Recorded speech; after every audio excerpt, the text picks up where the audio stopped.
What's up, everybody? Peter McKinnon here, and today we're talking about the things that I keep in my camera bag. Now, they're not always the most important things, but they're the things that I think that most filmmakers or photographers should, maybe keep in mind or check out for themselves, because you may end up using some of the same gear. So, without further ado, let's roll that intro.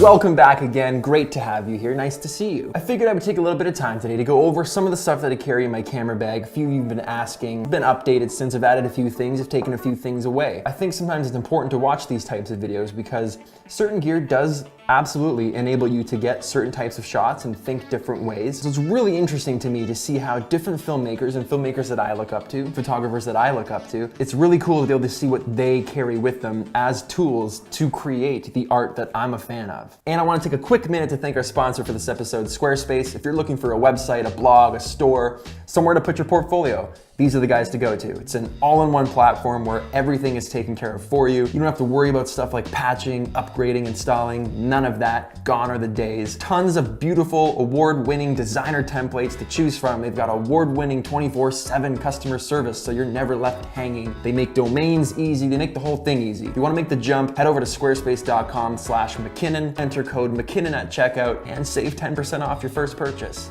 Boom. So when it comes to gear, seeing what people carry in their camera bags can really be beneficial. Sometimes I love looking through my friends' camera bags because I see things that maybe I didn't know existed before, or I see things that I think to myself, well, what is it that you do with that? And they say, oh, well, I use this for this reason. And I'm like, oh, that is so smart. So we're gonna head over to the gear room. I'm gonna show you a few of the things that I keep in my camera bag.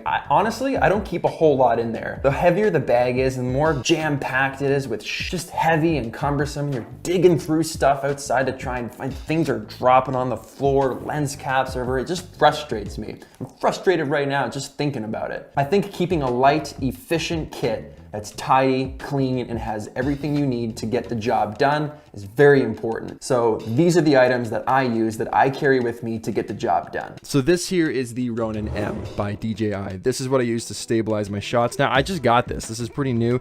I've used it before, and I'm not new to 3-axis gimbals. I've used the Movavi M10 and all those different types of things, but this one I specifically got just because it was a little cheaper. It was exactly what I needed to get the job done. So if you guys are looking for steady, smooth shots that aren't in slow motion, or you want to track somebody or follow somebody in a shot, this thing here is amazing. This will balance DSLRs, little mirrorless cameras, bigger cameras, that kind of stuff. But if you're gonna balance a camera like I'm using, which is the 1DX, you need to get the extension rods for it to balance out that center of gravity, because the camera's too tall, which means it's top heavy. So I had a hell of a time trying to balance it. But like a 5D Mark III, Mark IV, or a smaller mirrorless camera, anything like that, you're gonna have no issues balancing just about right away when you're using the Ronin M. So it comes with 2 batteries. It doesn't come with a case, which is kind of a piss off, so I'm gonna have to get something because I just don't want to throw this in my trunk and be like, peace guys, I'm out. It looks really intimidating, all these wires and different parts, and it looks really delicate, but they're pretty reliable. I have some footage of the first time I was trying to assemble it, which you can see right here. Oh, super anticlimactic. What the hell is all this Oh my God. Oh, this is gonna take forever. I'm gonna be here for days. Who invented this? But after the first time, it goes like a breeze, super, super fast. It also comes with this tuning stand, which you set up to help tune. The one downside is you have to bring this with you if you're gonna be shooting outdoors, because if it ever needs to be retuned or calibrated or balanced, you have to bust this out, because there's nowhere to actually sit this down when your camera's on it. So you're either holding it or you're putting it on the tuning stand. So if you're gonna use the Ronin, this has to come with you. Okay, next up, let's talk lenses. This is the 35mm 1.4 L series Canon lens. Pretty good lens, I dig it. The only thing about this lens that I don't like is it's got some purple fringing. So if you're gonna use it for photography, when you get into shooting highlights and stuff like that, or your sky's blown out, you're gonna see a lot of purple fringe around your photos. And I find it especially bad with the 35mm. However, 35mm is an incredible focal length for just about everything. It's great for portraits, it's great for landscapes, it's a really good all-around all-around lens. So eventually you should make sure you have a 35mm focal length. Next up is the 14mm super wide lens. Look at that element. You can't actually put a lens cap on this, but I don't really use lens caps because they just slow me down. Super wide lens, you don't get lots of distortion on the edges, which is really good, so I like using this one. And this is my favorite lens ever in life. I think I showed you guys this back on the first gear video that I did. But this lens is the 7200 2.8 Mark II image stabilized lens. So it's stabilized, all the zoom is internal, so nothing telescopes out of the lens, which is great. All that nice B-roll is done with this because it really compresses the background. It gives you an incredible bokeh, makes that background super silky smooth, and it just looks insane. So this lens is what I use when I'm gonna do a portrait where I really wanna isolate somebody or blow out the background or get some really good B-roll, because the image stabilization is nice and it's just, I don't even know, it's just magic. It's just like the nicest lens ever, okay? So this is a 100mm macro. They make an L version of this, but honestly, I don't really think you need it. I use this for product shots, close-up shots. If you're gonna shoot someone's eyeball or something like that, this will get really, really, really close. But if you're gonna get that close, you probably want this on a tripod, especially if you're doing video with it. If it's photos, you might not need to, but all around, really, really good lens. Okay, this is the 24mm. I use this lens everywhere. This is my absolute favorite lens. It's beat to hell. I don't use a filter on it. I barely ever use caps on it. It's been in the oceans, been hit by bullet casings. It's, honestly, it just won't die. I'm almost looking forward to it dying so I can get a new one, because I don't even have the rubber ring anymore. All the weather seal around the edge is pretty much broken. So it's had better days. However, that's a testament to say that this lens has endured everything. So it is by far my most favorite lens. The Mavic Pro. This is the drone that I use. This drone is insane. I don't even understand how this exists. It's so small, it can fit in like your hoodie pocket, your sweatshirt pocket, folds out incredibly well.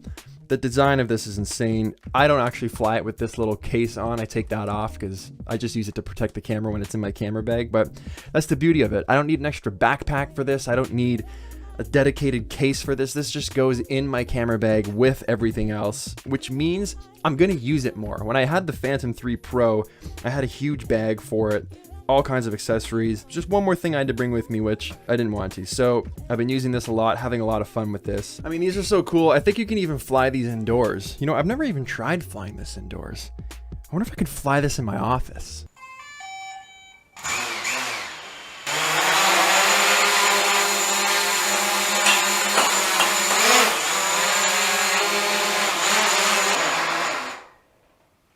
Never again. Okay, when I'm vlogging on the go, I use the Rode mic Pro. As you guys know, I hate the battery door to death. I think this is the worst design ever in life. However, the mic is really good. It's got nice options on the back for amping up those decibels if you want to get a little more volume out of it. I always throw this in the bag just in case. A stabilizer gimbal for your phone. It sets up in seconds, and it's just really good if I want to get some quick B-roll footage and I want my shots to be steady. Now, I will say it doesn't work the best with the iPhone 7 Plus, I've noticed. You get a lot of jittering because I think the stabilization on this and the stabilization that's on the phone, I think they fight together. So you kind of get some kind of jitter. I'm going to do a whole video on that, to be honest, in the future with iPhone videos. So I'll probably have more to talk about then. But for now, any smartphone goes on this, so it's not just the iPhone. Really, really handy. It's in a small package. It's not very expensive, and it fits in this little bag. So you're able to just toss that in your camera bag, throw it in the back seat of your car, and it's there in case you need it. Okay, for audio, I'm using a couple things. I use a Zoom H4n if I want to record off-camera audio. This is a field recorder. So it's got a microphone up here, it's got two XLR jacks on the bottom, and you can plug lavs into this, you can plug boom mics into this, you can plug anything into this. So this is really good to record really high quality off-camera audio, and then you can sync it later in post. Also got a couple sets of Sennheiser G3 lavs. So this is what you guys typically see me using when I'm doing my tutorials, when I'm doing any kind of videos. I'm always using these. I plan to switch this out to a boom mic just because I'm done with it. I'm done wiring myself up with a mic pack for every video. It's just kind of uncomfortable, a little bit of a pain in the ass. However, the audio is really reliable. If you're gonna do any talking head stuff or interview stuff, these are great. Okay, this thing I use all the time. This is a Movavi 5x portable battery charger. I think it's full. little battery indicator on the side. I bought a short USB for it, so if I ever plug my phone into it, it's not this massive cord hanging off. But this will charge your phone 5 times, or a GoPro. So this always goes in my camera bag everywhere I go because I'm always running out of battery, especially if you're using stuff like the Osmo Mobile. And I can charge my GoPros. It's got 2 ports, so I can charge them both at the same time. So this is a lifesaver. I use this all the time. And the GoPro, I keep them in this bag. I think this thing is called Casey. Clever. And inside, I have everything I need if I'm going to shoot anything with GoPros. Their little selfie stick, which you can use if you're skateboarding, snowboarding, skiing, boosted boarding, anything like that. And this also turns into a tripod, which is really, really handy.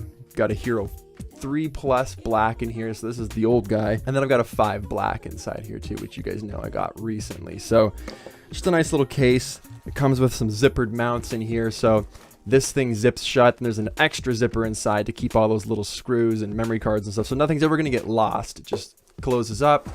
It's a nice hard shell case that toss that in my backpack or in the back seat, and then everything is contained to this nice little package. So this, I'm a big fan of this. Boom, and then we got these little gear bags. I keep these little bags with me, and I'll link all this stuff below so you can find them. And inside here, I've got more little pouches that have a bunch of compact flash cards and CFast cards and that kind of stuff.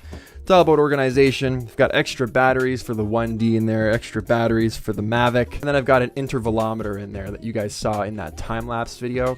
These little pouches are nice to have because they just segregate everything, and you can have like 4 or 5 of these. You can have one for audio, you can have one for batteries, you can have one for cables. You just drop them all in, and then everything is nice and tidy. It's all about having nice, tidy stuff.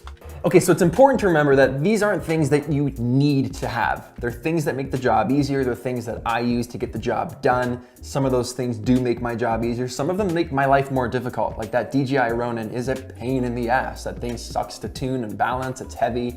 Like, how do you just carry that on an airplane? How do you carry that anywhere? It's just, you know, sometimes those things are the pains of filmmaking. Yes, it's a pain in the ass, but those things separate us from the people that aren't willing to put in the work to get the shots. I will hike with that thing. I will hike with heavy cameras and lots of lenses so that I get home and when I start editing, I'm like, oh, hell yeah, look at this shot. And I would never have got that shot if I didn't bring all that crap with me. Now, there's also the other side of that discussion, which is sometimes it's not practical to bring so much crap with you. It's heavy, your shoulders get tired, your arms get tired just carrying the stuff, which means when you actually go to shoot, you're already exhausted. So don't be discouraged if you can't afford any of this stuff, and don't be discouraged if you don't have any of this stuff. Just use it as a means to understand my process a little bit better. Okay, so that's where I'm gonna end it today. Thanks so much for watching this video.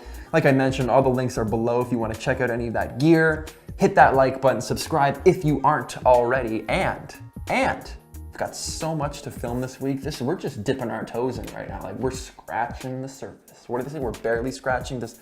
I'll see you guys next time.